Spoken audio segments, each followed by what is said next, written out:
Welcome back to the Rest Days Community Podcast. I hope everyone is having a restful winter time without too much of the festive stress and still finding time for outside adventures on these darker days.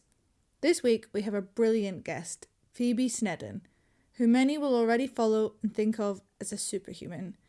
She's a consultant in children's emergency medicine, which is notoriously one of the hardest jobs out there, and not just for lifestyle, but also for emotional burden. She spent over a decade racing bikes to varying levels, but in this episode shares a whole new sporting journey that she has just discovered. She has 2 children, and much of this episode features on what we can all do to make the next generation happier and healthier. We delve deep into how she manages to find any balance amongst this, and what keeps her afloat. I hope you enjoy. Phoebe, welcome to the podcast. Thank you so much for giving up your time. I'm very excited to chat to you about all things rest days. I haven't given you much information, but I have been asking lots of people this as their very first question. Why do you think I wanted to talk to you about this? Uh, Probably because I'm really bad at rest days. I'm probably the worst person to ask about rest days. Or maybe that makes you the best person. Maybe it should be like do as I say and not as I do.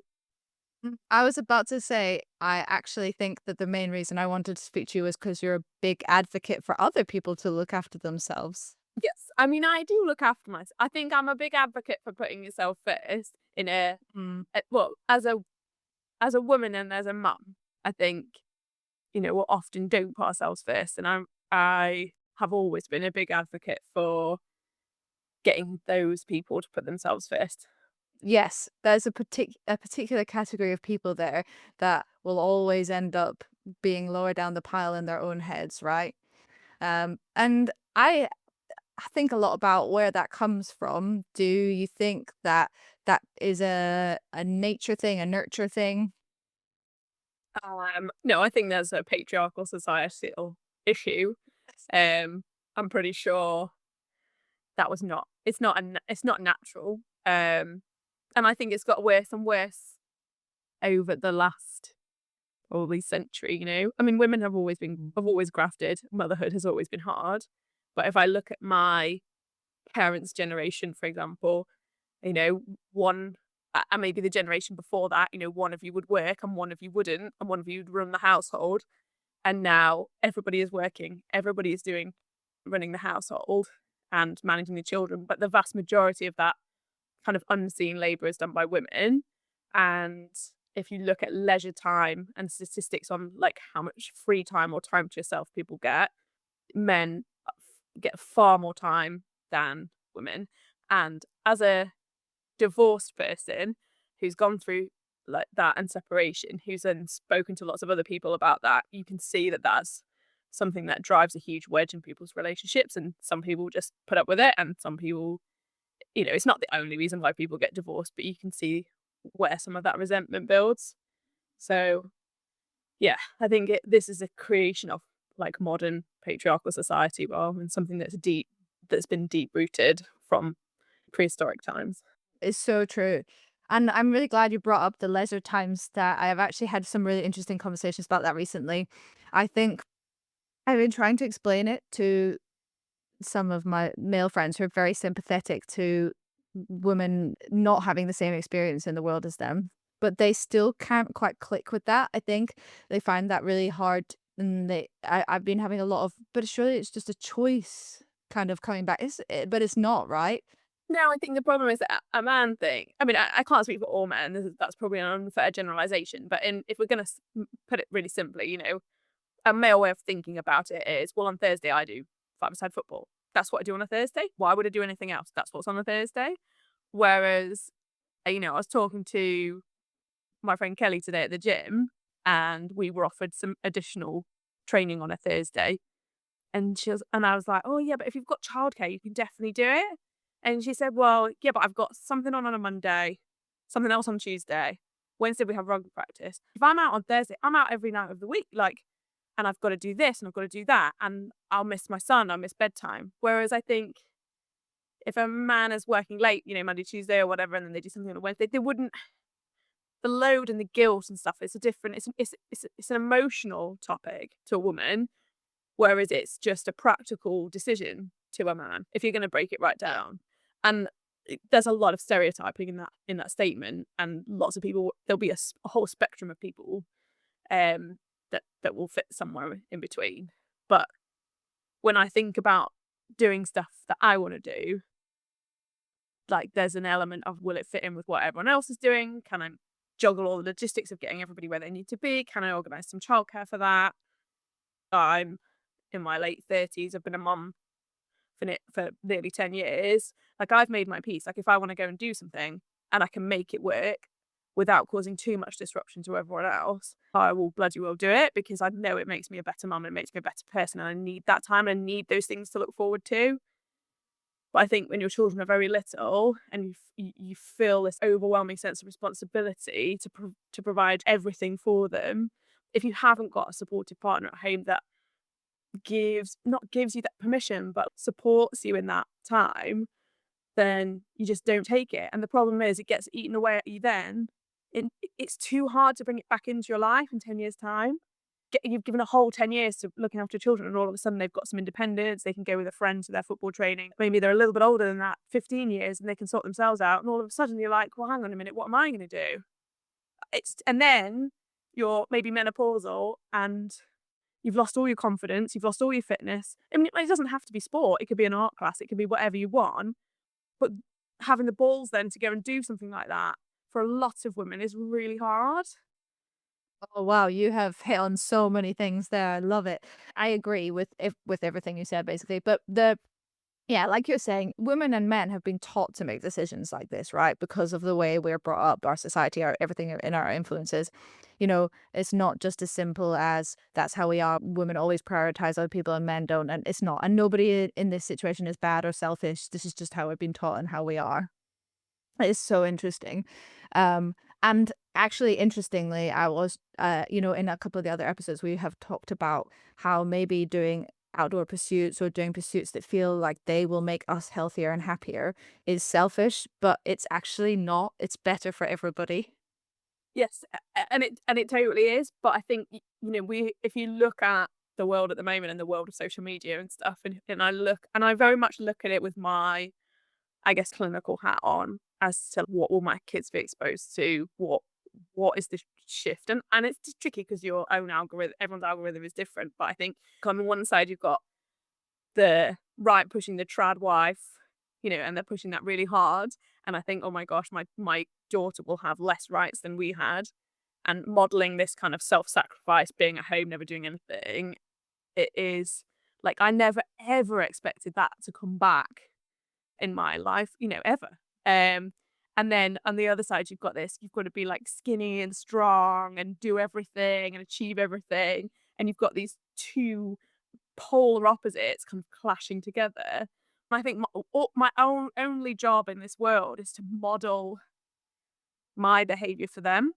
So most of us feel the way that we feel because of the gender stereotypes and the gender norms that we grew up with. So if your mum did loads of sport, then it's likely that you will have do loads of sport because that's what was modelled to you. And we know that children whose mums are fit and active stay in sport longer, achieve more, are more successful, and are healthier individuals. So I think, like, whatever, even if it's not competitive sport, whatever you do, if you can model your behaviour to your children, because that's what you want them to turn into, then that's the most important thing. I mean, obviously, and look after your own self and your own mental health, but showing them that that's what you're doing. I just need this time, I'm going to go do this. My children are incredibly understanding of that. Like, we go and watch them do sport, so they come and watch us do sport. They would never dream of it being any other way. It's fair. We're a team. We all help each other, and that's, I guess, a sort of family ethos that we've tried to kind of develop. Yeah, I think that's brilliant. And how often does that mean you have to do things that push you out your comfort zone and scare you because you want that for your children? A lot. I would describe. I've always thought of myself as a bit of a coward. I suppose that's one of my internal, like, you're rubbish, you're a coward, you're not brave. Like little mantras that get repeated that I've tried very hard over the years to kind of get rid of. Like particularly with bike riding, mountain biking stuff, I'm fairly cautious. I'm actually much braver on skis. Don't know why. Because I feel like actually the sort of risk of injury is probably higher. Um, but like often we'll be out riding stuff together, and I'll have to ride stuff, which I'm comfortable riding because I'm riding with the kids. But like it's important that we talk about this used to scare me, but I've done it loads of times now, so it doesn't scare me. I'm really lucky that my daughter is infinitely more social and outgoing than I am. She's unbelievably brave, and I don't know where that's come from. I mean, in sort of social situations, so at 9 she will happily ask where something is, or like speak to a grown up if she needed to. For example, ask where the toilet is. She'll happily go up to the bar or speak to the waiting staff and sort that out. She wanted to try rugby recently, because I'd recently taken up rugby, and I took her down to the training session. We weren't quite sure who to speak to or which group to join. She only knew one other person. There was only one other girl. The boys looked massive. She knew it was going to be really physical. And she was like, "Oh, I am a bit nervous." And she can go off and do that. And I just thought, like me at 9, I would have just been too scared to do that, too shy, too awkward, wouldn't have done it. And I think, like, you can spend your life pushing your child academically or from a performance point of view, but actually the little skills of independence that you can give them each day, and for Sabine, the like micro acts of feminism, like playing rugby and doing sport, like these are these little gifts that I keep trying to give her, that I think this is going to be so useful to you in life. I think that's amazing. I so much respect for her. I love that. And I also think that's exactly what I want for women and what I want even for like myself or for friends. Because when I am in a restaurant and I ask where the toilet is, I normally start with, "I'm so sorry." Like, why am I sorry? Sabine But never apologized. She'd be like, "Excuse me, where is the toilet? Like your sign yes, is not obvious." And I'm 9. that's so good. But I think that you're not giving yourself that much credit because I think inside you might not feel very confident, but I think that you are acting like that in front of her maybe sometimes, and she's picking that up. I think she is. I think you're having to push yourself to do it, but you're giving her the example. I don't know you well, Phoebe, but that's the Phoebe that I would say I see from her externally. I think you seem really brave and like you would stand up and say something. Yeah, and I think that's a skill I've developed as a doctor. So, like, put my doctor hat on, like, I can do anything. I'm Dr. Sneddon. Well, no one's ever called me Dr. Sneddon, everyone calls me Phoebe, but, like, that's the joy of pediatrics. Like, that's me. I've got that persona on. I can be in charge. I can make tough decisions. I can have difficult conversations.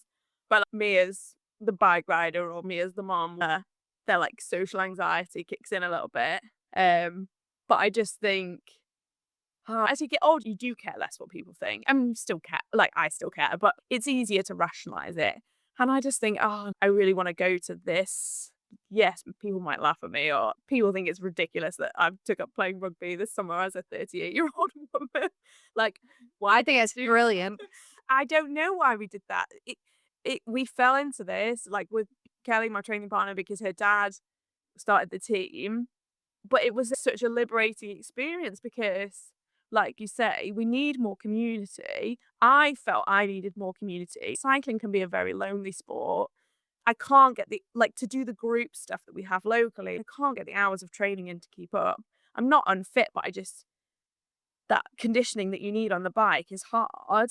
I was ready for a new challenge, and then you get bunged in with all these amazing women of all different ages, loads of new people to meet, a new social circle, and everybody shared on the WhatsApp why they decided to come to rugby. It had me in floods of tears because it's just, I feel emotional just talking about it. But like, the amount of people who are like, I've had the kicked out of me, the confidence knocked out of me, life has dealt me this crappy hand, this crappy hand, this crappy hand. And I just thought, do you know what? If I come to this, I could learn something new and meet some nice people. Or like I used to play 10 years ago and my kids have never seen me play, but I want to play.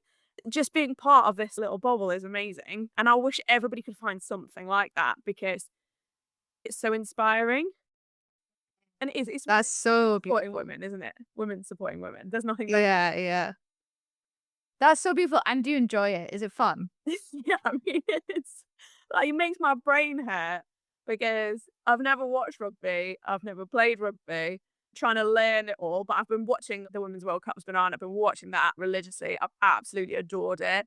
I love the team element of it, the way it all works together. I love that it doesn't matter what size or shape you are, what age you are, how fit you are. Everyone's got a part to play. It's so inclusive. And I can't imagine saying to people like rugby's really inclusive. But it is, and if you don't wanna get knocked around, that's fine. They'll work ways around that, and then, we played our first match a couple of weeks ago, and I was so nervous, but once we got going and the competitive nature takes over, you're like, "Do you know what? This is actually okay." And yeah, you get knocked around and you take a few hits, but then you're like, "I took those women down." And I've got a lot of repressed aggression from being nice to people for 20 years in the NHS, so all of that came out on the pitch. It's like all of a sudden I can like That's so funny. feel to the ground. That's brilliant. Oh my God. I think there's so much interesting stuff in that. So you felt like this was a space where it was going to be open and that you could belong. And then you mentioned that you can be brave when you're at work and you've got your doctor hat on. And when you're doing that, you feel, I'm sure there's loads of imposter syndrome there, but you're like hidden behind that identity of being a doctor. That means something to people. They're not going to question it probably too much, though they might ask you if you're the nurse and maybe ask you to wipe their bum. But mostly it's got a meaning to people and you can kind of hide behind that. And but I think for a lot of people, they can't get to the point of being in something where there is an image with it because they just can't see themselves ever being able to be in that. You managed to do that with the rugby, but for example, cycling, if we do go back to the complicated world of cycling, it's really hard, I think, for people who have never cycled before to ever imagine that they would be part of that community or that they would be able to call themselves a cyclist. Yeah, and that was me 20 years ago. Dad was a cyclist and we just thought it was so lame. We were like, who is this guy? He's borrowing my mum's tights to cycle in. We were like, no, this is not for us. I mean, my sister. And then obviously we ended up lured into it. Cycling was weird back then. It was niche. Do you know what I mean? Not everybody did it. And it was, you could just turn up with your, I had just like a little cycling jersey and shoes. And I remember thinking what bargain they were. And like, there wasn't, I'm sure there was plenty of snobbery in it, but I wasn't exposed to it in that way. And then I think we are kind of coming full circle in that there are more inclusive spaces for cycling, but it's hard to get people to see that. I think you've got to nudge people into it, not force people into it, but like the first step is the hardest step. Do you know what I mean? Into something. The first time you go will be the worst time, the most nerve-wracking time. Every other time after that is easy. And I always think that about work as well. Like the first time you have to do a really difficult procedure or a really tough conversation, do you know what I mean? I just think from a psychological point of view, this is the worst time. This is the hardest time I'm ever going to have to do this. The first time you ever have to cannulate someone or the first time you have to cannulate a tiny baby, all the equipment feels weird and you just think every time after this, I will know at least half more than I know now. And it's the same. Like you just have to think the first time is the hardest and then every time after that will be a little bit easier. Yeah, job change day used to be that day for me. Like just that dread of that day, I'm going to be so rubbish. But after that, I won't be as rubbish. Yeah. And it's like I'd set myself easy goals and I do that. It's the same with all these things. Set yourself something really achievable. So like first day of the job, your only job is to learn 3 nurses' names. Do you know what I mean? And learn where the toilet is and where to put your bag. And if that's what you come out of the day having done, you've achieved your goal for that day. Going to rugby, it was like, just go, get in the car, turn up, say hello, and meet people. And then everything else after that, you've got there, you felt awkward, you might have worn the right I didn't know what shoes to wear, like, would my trainers be all right? And then everything else, you're looking around and you're like, everyone else is nervous, even the people that clearly know what they're doing, because we've not all played together before. It's fine. That'll be the worst time. And then after that, it'd be easier. We started this conversation, the very start of it, with you saying that you're maybe not a good example. I think you're an incredible example. I mean, I expect you're probably very physically exhausted, and I think you probably don't get enough actual physical rest. I'm not doubting that. You are putting snippets of time aside for yourself that keep you going. And I think that's really, really cool. You're setting an amazing example. Which I do lots of things that I like to do because I know that I am a horrible person without them. But what I am guilty of is cramming. I have reflected on where that comes from. Some of it is probably a pathological need to achieve and difficulties with rest, which I think lots of us suffer with. But some of it is also, I think, a sort of subconscious thing that comes from working in medicine and witnessing people's worst days of their lives. I'm not talking about people die, like dying is an element of that, okay, but also life-changing disability and in my job it's children, so I'm looking at it from parental point of view. All this could be taken away from me because something could happen to my child, and so there's this undercurrent of pressure that I do try and ignore, but sometimes you don't know when life is gonna just pull the rug from beneath you. And that happened to me with my divorce. You think you're gonna have one life and then you end up living a completely different life. So I'm always like, I've got the opportunity to do this, we can cram this in, even though we can't really fit it in because we've got school and we've got something else, we're going to fit it in here and then we're going to go here and everyone will be tired, but it's going to be okay. Oh, yeah, yeah. So I have to, Nothing is a given in life is definitely true. Nothing. You don't get anything for guaranteed. No. And it's interesting. And now you're able to do, something, this rugby, right? You're coming to it at a different point in your life. You're coming to it when you have loads of other commitments. You're never going to become a professional rugby player now. And if you do, that would be fair play. that would be like a Daddy the Eagle, like that would be made into a film. Yeah, exactly. We all want to know that story. But that's not, but you have done different levels of sport. So how did it change from you pushing yourself really competitively to being able to do something now where it is just for fun, just a headspace, that's outside the house and stuff? So I'm trying to think how long, maybe 15 years racing bikes at different levels. And it was eat, sleep, dream bikes. It was working, pre-children, training, racing, and then had my daughter and was like, I'm not going to let this stop me. Keep going. Raced during my pregnancy. 6 months after she was born was back racing, less than that maybe, back racing. And I managed for quite a while. And then my second pregnancy hit me really hard. I was really sick. Couldn't maintain that at all. And the level that I was competing at had dwindled a little bit over the kind of years building up because I'd been through a tricky divorce and I'd had to kind of completely reorganize and remanage my life. We had COVID. And I think it was actually COVID just stopping, having no pressure. Like the pressure at work was insane, but having no pressure to do anything else with anyone or go anywhere, like I really enjoyed. And it wasn't until somebody like forcibly removed all that pressure, I was like, hang on a minute. Am I enjoying thrashing myself to this level? Never quite being good enough at anything because I'm spread so thin. I'm never going to achieve, I mean, not my potential because I didn't have any potential, but like, I'm never going to achieve what I wanted to achieve if I'd had all the time in the world and resources to train or do all the things that I wanted to do. So like after that, I had Torben and life changed again slightly because Scott started working away and I needed to concentrate on the final bit of my career financially, and like I trained for ages. I had to become a consultant and I had to concentrate on work for like the last couple of years. So I just parked everything, gave myself the space, and I said to myself, you're how was I, 36 or something, you can come back to cycling when you're 40, because at that point I was competing against people who were 25 and I was too old compared to them, too tired and too busy running after 2 children to feel competitive. And I did do some racing because I enjoyed it and I had some nice, reasonably good results for me, but it was like, oh, hang on a minute, this is kind of nice because I can just come and the kids can race and I can race and there's no pressure. And then the last year or so, I had to just change how we worked at home because my partner was working away. I was essentially back to being a single parent again, juggling everything.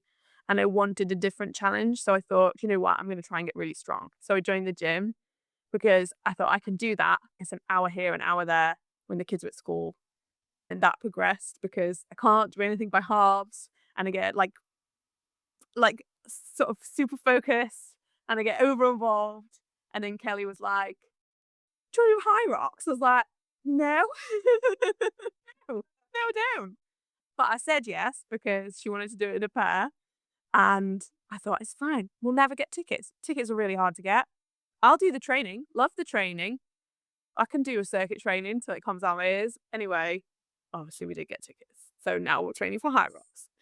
And now we're doing rugby. And now we're still riding bikes. And you have to do loads of running for high rocks. And so I'm training 5 times a week. And we're back to me not putting loads of pressure on myself, but doing loads of stuff. But I enjoy it now because it's on my terms. And it's not to Yeah, it's different. It's not to meet the demands of sponsors or a race schedule or whatever. It's like, what can I challenge myself to do? I want to do 10 pull-ups. Right.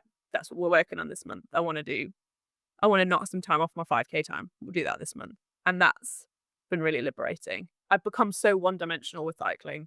Now I can still ride my bike, but I can do everything else. Do you think if it hadn't been, I guess, kind of forced on you by a global pandemic and life circumstances, you would actually have been able to take this step back and go back into physical pursuits with a bit more joy and not being stuck in that hamster wheel? I think it would have come at a different time. I think I would have had to do it a little bit after having Torben. I think if you look back at 30-year-old Phoebe, you can have it all. You can definitely be a mom and race and work a ridiculous job and do all that stuff. Yeah, you can. There's other little sacrifices in that circle. And it very much depends on who your partner is and how supportive they are. And, if you've got really good family support, you need a full team around you. I was looking at racing this winter, actually, and whether I could do a couple of cross races because the kids are racing. And I was comparing it to rugby, and I was like, why do I feel that rugby is more achievable than cyclocross? Because rugby is at a rugby club with a bar and a room and a warm room and families and a whole community that comes with it. And there's still a community in cyclocross, don't get me wrong. But I can turn up, bring my daughter, she can watch. There's subs. We'll be subbed in and out. She can sit with the subs. She's 9, so she'll enjoy that. She likes being part of it anyway. And it's an hour, like maybe an 80 minutes game and then a bit of time beforehand. Crosses, I need a pitman. I need someone to watch my children. I need to be there to warm up and pre-ride the course. Then I've got to race. The kids have got to race. I've got to get everybody there and a jet wash. The logistics of it is unobtainable for me at the moment without a whole team. It sounds wild logistically. So it's like, no, we'll just support the kids do that. I'll do rugby because then I still feel like I've got this fun little competitive goal. Plus, there's the community team element of it that I think sometimes gets a bit lost in cycling. I've raced on cycling teams. It's a different vibe because someone wins the race. Do you know what I mean? Not the team. Yeah. Like, it is a win. Yeah. But it's not the vibe and the ethos of it is different. Yeah. Okay, we talked a lot about, there's a lot of community mentions. What do you think about, from your professional hat on, what do you think about community and health, physical and mental, especially for children? Do you know what? It's so important, and I wish we could make it more accessible, and I wish we could make it, not compulsory, but I wish it was more encouraged. Do you know what I mean? I don't know what incentive you could give kids. It needs to come through school and education. I'm really lucky Sabine's school do loads of sport. They do an extra hour of sport on a Monday and a Wednesday, which is free after school. So it's after school childcare and it's free and it's physical activity, which I think is just brilliant. And I'm a school governor and advocate really hard for it. And we will try and keep the funding for that as long as possible because it's so important. I was down at Sabine wanted to try rugby. I took her down to the rugby club on Sunday, and you just look, and there's under 7s, 8s, 10s, 12s, 14s, 16s playing. Almost all boys. Same when we go to football. Then she plays on a women's football, girls' football team, and there's more girls obviously playing football. But I think I think to myself as a professional, what is the barrier to this? That the families that I see in inner city Sheffield, like, why can't they do this? And I think because the boots cost money. The subs is like, football subs is what, 150 quid for the season? That's a lot of money. You know, we can afford that for somebody to play. A lot of families haven't got that kind of money at the moment. Oh, you need a car to get to matches. You need the time to take them. I struggle enough managing Torben. If you've got 4 or 5 kids and your life is chaotic, it's too difficult, especially if they're all in different places. There is a poverty and deprivation barrier to this kind of physical activity and this kind of organised sport. And yes, there are things like park run, which are free, but you still need an invested, engaged parent who is free to take you and get you to that place. And not all children want to run. Do you know what I mean? You need another element to it for a lot of kids. And so the movement and the activity has to come through school. And I wish we could do more. Yeah, and especially Sheffield, I think inner city Sheffield, culturally, a lot of sports are just not suitable. They don't fit with the cultural activities of a certain group. They're not good. The class at the time that you go to the mosque, there's no other girls running who have their head covered. So the one girl who does is going to feel really awkward about it. There's a lot of complicated barriers there, I think, as well. If I won the Euro Millions, which is obviously not going to happen because I probably haven't even got organised to buy a ticket, but I think about this a lot when I'm like on my commute to work. I would take that money and I would put that money into women, like girls' sport. I would do 2 things with it. I would put a trauma-informed therapist in every school, and I would pour money into women's and girls' sport. You just needed to look at the Rugby World Cup and the women playing and the inspiration and the young girls get from that, and the role models that these people, we've seen that with the Lionesses. I'm very down on where women's rights is at the moment and where it's going for young girls growing up in the UK. But the one thing that I'm very positive about is that it could be better, but we've got these brilliant role models coming through, and they're finally starting to get that kind of mainstream media attention. And that just needs pushing so hard, because the girls, you will know, the mental health crisis that we have of these girls, this is what they need. The most protective thing you can give your child is a hobby growing up. And I say this all the time at work. I say to these teenagers, what do you do in your spare time? I do nothing. You get your self-worth from your phone. And it's so which, oh my God, imagine. I know, and it opens doors to everything else in life, doesn't it? It's not just that, it's that once you've done one activity, especially a physical activity where you used your body and you kind of proved to yourself that you could do that, you're then much more likely to be able to try any other. So even if the first one you tried wasn't for you, maybe it doesn't make you feel part of the group that you want to feel part of, you're way more likely to get into others. But you're also just going to have so much more confidence in yourself and everything else in life, which is very well proven with stats. We don't even doesn't need to be said, but it just opens doors everywhere. Yeah. And you meet a different group of friends from school, particularly, if you do your sport outside of school. So then you've got a safety net of a separate group of friends. So if you're having difficulty with your friends at school, you've got another group of friends. You're getting your interest and your self-worth and your self-confidence from another aspect. So if you're not academic, or you find some aspects of school difficult, there's something else to feed into your, what we call your confidence jar and your positivity jar and your self-image and your self-worth. If you're moving your body, you're going to feel better about your body. We know that. We're starting to slowly see a bit of a shift in terms of resistance and weights and stuff. And I mean, not young children, but young people. And give these girls and boys, because there's plenty of boys that have nothing better to do, and then they end up in violent crime and exploitation. Get them in the gym, get them building some muscle, get them feeling those endorphins. If they don't want to do it outside because it's cold and dark, people should be in the gym from probably 12, 13, 14. And we need these safe places for the kids to meet and do stuff that aren't outside. That's one of the reasons why children aren't more active. But like, that certainly in a city, Sheffield, if you're a 14-year-old boy and you've got nothing better to be doing, you could easily be criminally exploited. Yes, to all the people listening, Phoebe does see, sadly, a lot of the worst of the world. So So I probably should have explained that. I work in the children's emergency department, so I see, the worst of the worst all the time. So it's not all bad, but yes. Yeah, exactly. And then again, yeah, feeling of belonging, having a community within that, you're already going to have so much more. I think sometimes you do a bit of school sport and then there's this point where only the people who do sport at a high level continue. So you're coming to the end of school and you're leaving school. That's a huge drop off point, especially for girls, isn't it? And how do we tell all those girls that they are, one, allowed to have fun, because from that point onwards many of them just stop having frivolous fun, and like how do we tell them that doing physical activities can be fun and is not just a purpose to win a gold medal? I think this is a huge for secondary school sport.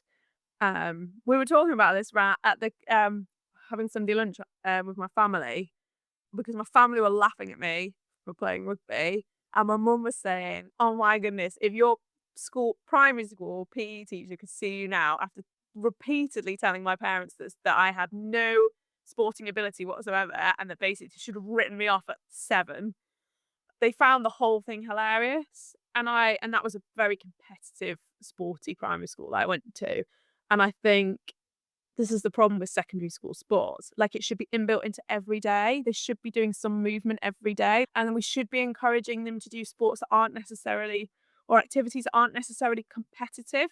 So things like yoga, Pilates, whatever, those kind of things, weights in the gym. Like, it doesn't have to be the traditional team sports. We do quite a lot of climbing as a family, and that doesn't necessarily have to be competitive, and it's problem solving, and my daughter's very slim and spidery, so it suits her body type rather than being necessarily big and strong, which tends to help you more in school sports.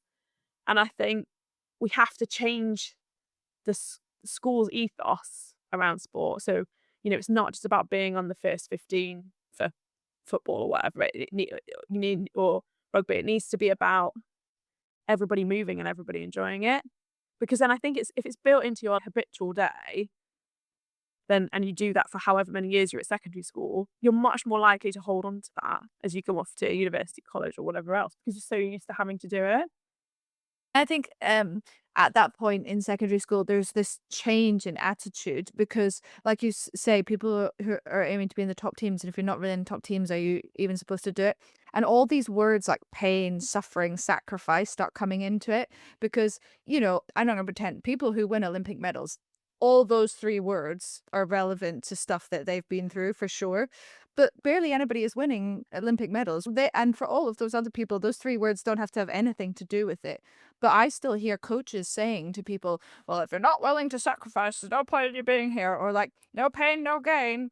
What a load of nonsense. Whereas I would rather see everybody out, like moving around, just playing, I don't know, a big game of dodgeball. I don't know, anything.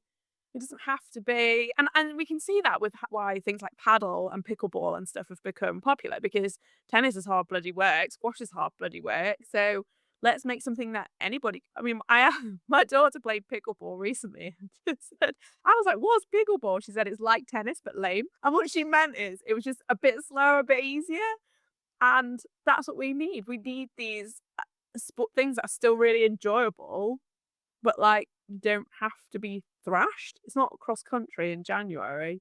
No one wants to do Yeah, that. totally.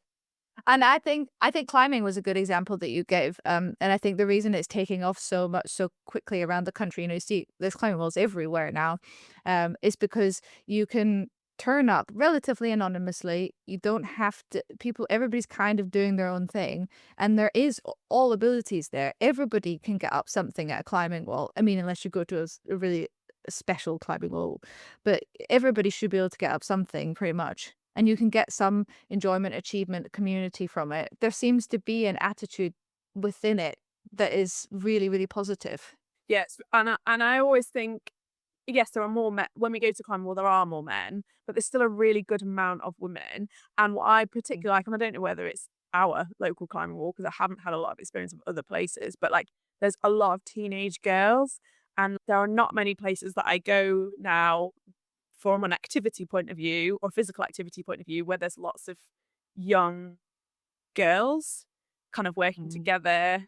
And I just think that's what you do in your spare time. You hang out at the climbing wall. Like that's so much better than all the alternatives, you know? Yeah, it's great. I think as well as probably we also at our wall have quite a lot of teenage girls and groups of teenage boys, and a lot of the time they're just standing the same way they would be out on the street. They're not actually doing that much climbing, but I love it. I'm like, yes, because their parents are obviously really happy that they've gone there instead of standing out on the street. So they probably say, yeah, yeah, go to the wall. That's fantastic. And so what if they don't do any climbing? Even if they do just come to meet their friends, it's way better, and they're around an environment where people are moving and stuff. Yeah, absolutely. Yeah, I just wish we could make these things easier and more accessible for everybody or incorporate them, like really incorporate them into the school curriculum. It's compulsory that you do maths and English and science. It should be compulsory that you move. I mean, to me, every day, really. I mean, you know, not that I want these kids being thrashed morning, noon, and night, but I just think that there should be PE should be a part of the school day every day. Yeah, I definitely agree. I mean, everybody has to look after their body. We only have one body. You know that better than anybody. But not everybody has to do maths in their life. No, exactly. And it's like, you know, it doesn't have to, it should just be like this, oh, we're doing half an hour's worth of yoga because it's good for everyone's mental health. It doesn't need to be, we're going to make you run 5 miles around a field. There can be different options. And I know this is complex and costs money and there's no money in the education system, but what's frustrated me about the last few government, well, probably all of the governments we've probably ever had is that it's so short-sighted. If you invest in children, in children's health, in young people, then those people grow up to be healthy adults who contribute to the tax system, contribute to society, and then you have a better economy. The investment is like hundredfold. So put your money into children, put your money into young people's sport and physical activity and mental health, and you will have healthy, well-rounded individuals that cost the state much less and contribute much more. But, you know, getting a politician to see it that way is impossible because it's too I late. know you'd think they'd understand that because it's money, and I normally make the argument, I'm like, but it will reduce so much suffering in the future and stuff, but they don't care about that. They care about the money, but the money also makes Yeah. sense.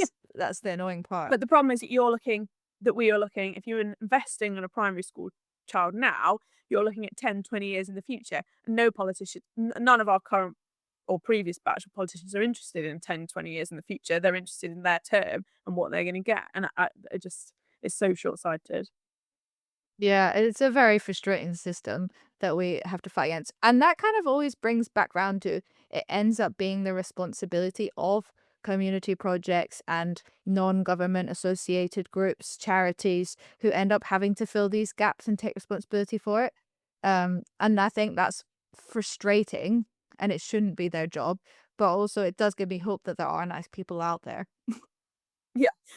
And like any kind of community project that's looking after young people particularly, like you're right, it's like such a nugget of hope, isn't it? You're like, there are good people and there are people willing to give up their time. And I look at that when I see the volunteers that coach our kids' cycling club or help out at the rugby club or come and coach us, or other people giving up their time. And I know how precious time is to people now. Like we're all so stretched and pushed. And so I think that if you're a person volunteering, coaching, supporting, even if it's looking after somebody's children so that they can go and do something, you're a real gem and you real like that that is just such an important act of kindness. And I hope that you're recognised for that. Yeah, 100%. The other age as well in life where women become, I mean, actually, there's two more good categories, but post around the age where you start to have children and post having children is a really vulnerable age and an age where lots of people's physical activity drops off. And sometimes where you are left without a community, especially if you had a really active high level sporting community before, I've seen loads of people suddenly isolated because they can't be part of that maybe anymore. And then you've also got the kind of menopause empty nest stage as well, is a really hard time for physical activity.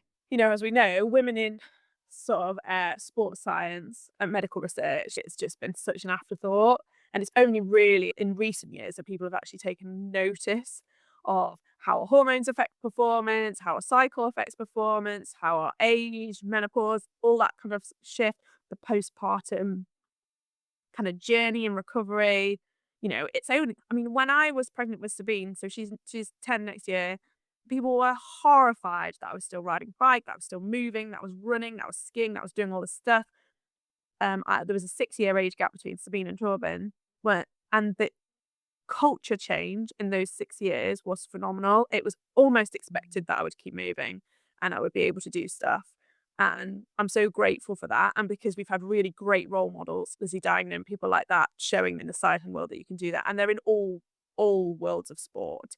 And in fact, the interesting thing about the rugby, how many of those players on that team have children and are mums. And I was like, oh, that's like just so important. They were all like, obviously their kids were coming to the pitch and stuff. And I was like, yes, we need more of this. We need to see more professional women who have children, because if we can encourage people to keep moving, like during their pregnancy, it will improve their recovery time afterwards, and then they're more likely to hold on to that.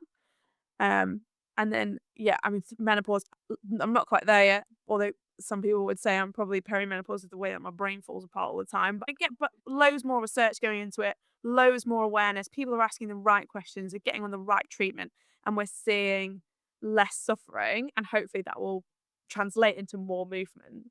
And the other thing that I learned recently was how girls' bodies change during puberty. Obviously, I know how girls' bodies change during puberty, but how that affects sport performance. And so actually you'll see, as you go through puberty, a real dip in your sporting performance. And that's one of the reasons the really sporty girls tend to drop out of sport, is because suddenly you're not as good. You're not hitting the same marks. We need to educate coaches, particularly at higher level sports, who are developing these girls to say, it's okay. This year is going to be tough for you. We can see you've just had this massive growth spurt. Your hormones are changing. We will support you through this. Everything's going to be lax, high risk of injury. They were saying that they find jumping, proprioception really difficult. If we can educate coaches, we can support them through that, and then they'll carry on with it. Yeah, that's super interesting and important, isn't it? And it's also a very vulnerable age where if coaches say things just slightly wrong, people will feel it's on them and they might start punishing themselves for it. And, particularly in female athletes of the teenage age, eating disorders are going to become an immediate way of, well, maybe if I lose weight, that will make me better. Yeah. That's the kind of classical, and I think maybe slightly improving, but still in some groups and studies, they still reckon maybe a third of, girls at that age in high level sport are still have eating disorders. We need to take the weight element out of that environment. We know, it's slightly different in the Tour de Femme this year because there was a lot of weight loss to do those mountain stages, but the vast majority of our pro athletes, if you look at the runners, they look not heavier, that's the wrong term, but more muscular. They look better fueled. Our cyclists, we've got people out there saying, no, if I eat more, I ride better, put out better watts. And we need that. We need more people saying it doesn't matter. You're going to gain weight through puberty. You're going to get heavier. You're going to get a little bit fatter. And then as you shoot up, it will all even out. And so we need to take those conversations and those comments out of that. But, this is the start. We're starting to see that. The research is only just being done. The educate, we will change the ethos, but it's taking time. Yeah, I think really weight should be taken out of all kind of conversations around health. And that is kind of a bit controversial because obviously there are some weights that predispose you to risk problems, but almost never does actually just a banging on about weight ever actually help that problem. And you're not going to get somebody to start taking up activities that are helpful for them and make them healthy if that's all you focus on. It just immediately makes the conversation impossible. We should just be taking it out fully. It should just be nothing to do with weight. We should just be saying, well, actually, if you're really healthy and you find something you enjoy, that'll be great for you. you can be heavy and fit. Like you just need to look Yeah. at like the England Roses front row. Some of those girls are big girls, big strong women, and my God, can they shift? And my God, can they perform at a ridiculously high level? And so, why are we need to be championing these people? If you've got a daughter who is broad in the shoulders, clearly packs on muscle, because we're all different. We all have different body compositions, and they want to. And that's why I love like Alona Mayer and some of the other rugby girls who've been obviously on social media being like, I was always told I was too big, but now I found my niche. Play to your strengths, celebrate that. There's no point trying to spend 10 years, 20 years of your life trying to be a different body shape if that's the way you're built. You need to be strong and healthy. And if you're the wrong body shape for the thing you love, do it anyway. That's the other, because I think people are put off. They're like, oh, well, you won't be very well suited to that. If you love running, but you are not somebody who's going to be really, really slight and bounce up hills, who cares? We just have to make everybody else say those things to make it welcoming, right? Yeah, I think that's where you need to take the misogyny out of sport, because I think a lot of those comments, a lot of those comments come from women, but a lot of those comments come from men. And I think when they come from women, they come from an internal misogynistic kind of themes that run through all of us. We're all guilty of it. And we've all spent our lives being compared to one another and for the male gaze and for certain subtypes of beauty. If we can just try and move away from that, a lot of people will be a lot happier. Absolutely. Okay, I'm going to circle back to your life again, if that's okay. So, obviously, doing physical activity is an amazing mental break from your work, because that takes a huge toll on you. But your work is also quite physical. So, are there any things that you do where you do take a break? You let yourself stay still, or are you just not able to do that? Is that too much for you? No, I do. I do. I try and have an hour every day at the end of the day where I'm an early to bed kind of girl. Much better in the mornings, not a night owl. Despite working a lot of late shifts, and a lot of nights. But I try and have an hour where I watch TV or read before bed, and I just calm everything down, because otherwise I don't sleep very well either. And my brain races a lot, which is why I like physical activity and I like doing things where I cannot think of anything else other than surviving is probably the wrong term, but like in rugby, my brain is trying so hard to work out, where should I be? Where is the ball coming? Am I going to get pommeled? Do I need to stop this person? And it's the same on the bike. It's why I prefer off-road rather than road, because I'm looking at the scenery and I'm concentrating. I'm not falling off. And it's the same with running. Like I need that kind of tunnel vision. I can't think of anything worse than going to the cinema. I would really struggle to sit through a film unless it was in a particularly engaging film that I really wanted to see. It's probably good for me to do that, but I find it difficult.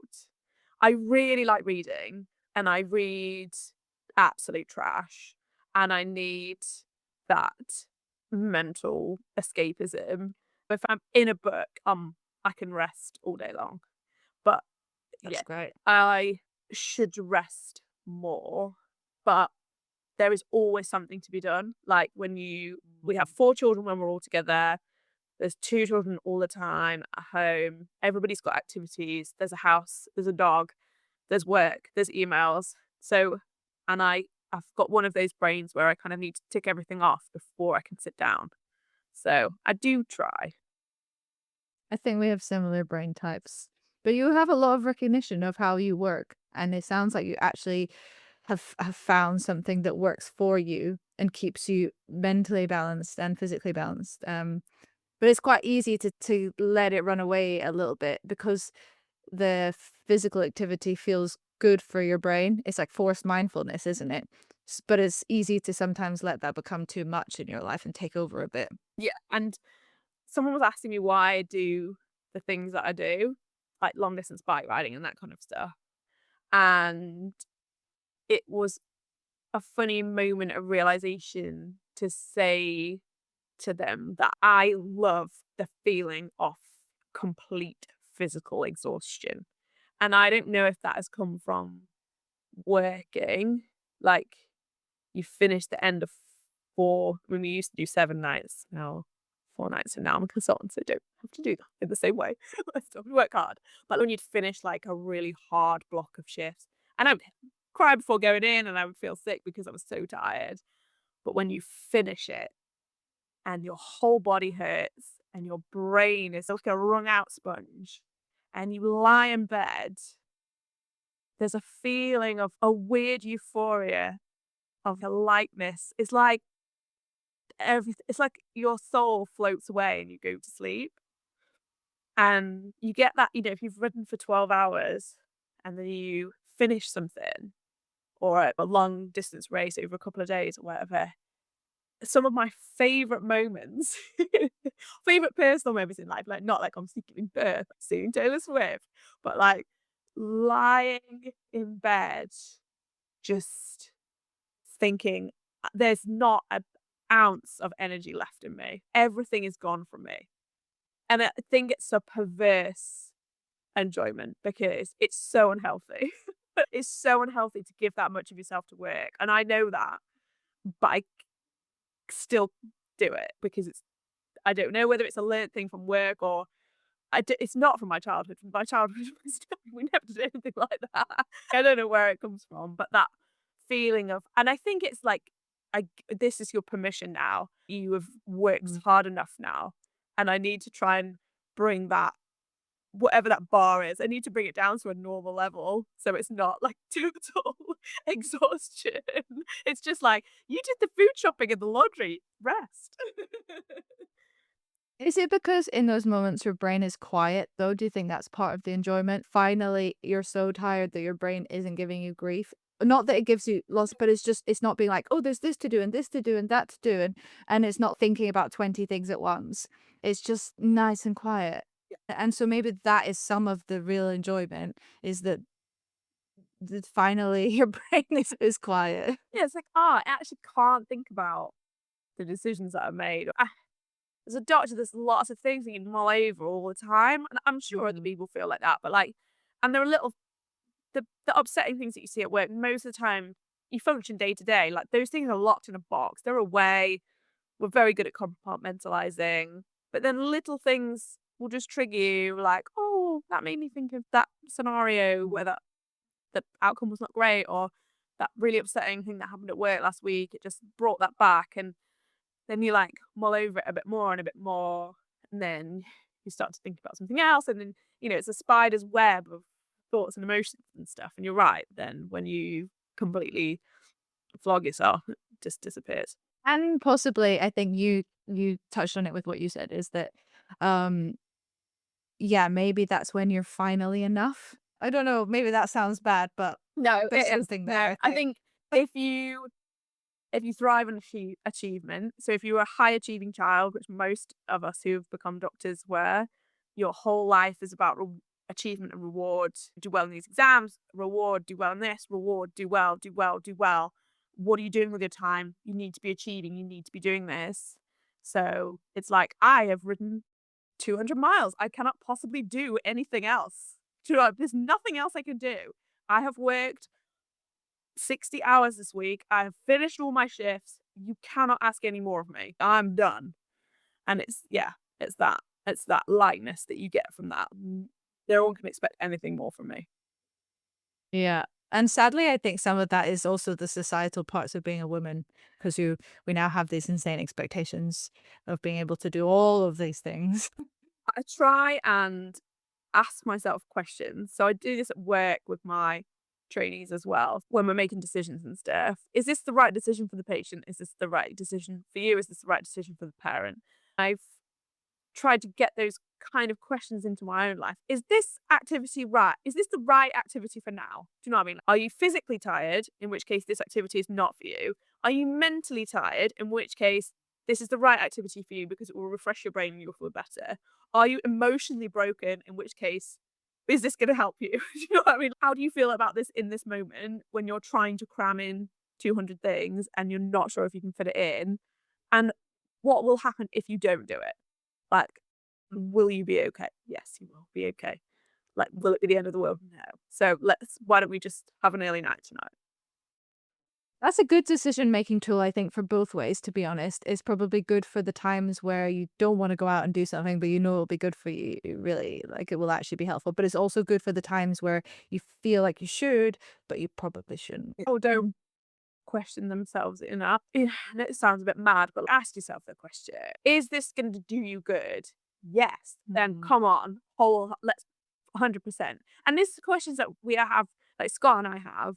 When I'm saying I want to do this trip and I don't know how it's going to fit in, and everyone's going to have to help me out, and he's like, "Well, what are you going to get out of it? Is it going to do you good? Are you going to enjoy it? Is it really important?" And I'm like, Yes." It's like, then we will make it work. Yeah, yeah. And you need people in your life, I think, like that, who will support you for the things that are definitely important to you, but will also say, "No, actually, I don't think you should do that today," even though you might feel a bit guilty about it, you really shouldn't. And I think this is something that I've only achieved in the last 12 months. Like, it's only something this is a recent discovery for me.